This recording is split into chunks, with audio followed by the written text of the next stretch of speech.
Reconstruction takes decisions to accelerate the completion of service projects in L. Reconstruction takes decisions to accelerate the completion of service projects in all governorates. On Tuesday, the Ministry of Construction, Housing and Public Municipalities took a number of decisions to accelerate the completion of service projects in all governorates. The ministry said in a statement received by Magazine News, a copy of it, that the Minister of Construction, Reconstruction, chaired an expanded meeting to discuss ways to expedite the completion of service projects, which the ministry implemented in all governorates, in the presence of Undersecretary for Municipalities Affairs Stork Thorns and Inspector General of the Ministry and Directors General of the Directorates, Water, Sewage, Municipalities, Planning, Director of the Legal Department and the Central Follow-up Department in the Ministry. The statement pointed out that the Minister directed the Directorate General of Sewerage to update current studies and prepare a detailed study on the reality of the service of sewage provided to citizens in all governorates with an inventory in the areas covered and areas that lack this service and the preparation of data accompanied by preliminary study and estimated amounts of the cost of coverage of this service in all Iraqi cities in preparation for the allocation of the necessary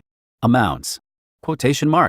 In the water sector, the Minister directed the preparation of a comprehensive plan until 2030, including the need for cities for drinking water projects in all governorates, taking into consideration population growth, the depletion of old water parks, the need to replace the remaining asbestos networks as harmful to public health, drinking because of the introduction of pipelines and networks, and the need to pay attention to the mechanism of collection in modern ways. According to the statement, the minister stressed the need to pay attention to the issue of waste recycling for the cities, directed to prepare a study on the need of the Directorate for this service in all governorates and seek to obtain financial allocations to them. Also discussed and studied the topic of the marketing of agricultural crops, where the minister stressed the need to promote and prepare new designs for these facilities and the selection of new areas that are outside the municipal boundaries because of their existence, because their stay within the municipal boundaries and congested areas increase the congestion, which is reflected in the deterioration of the service reality.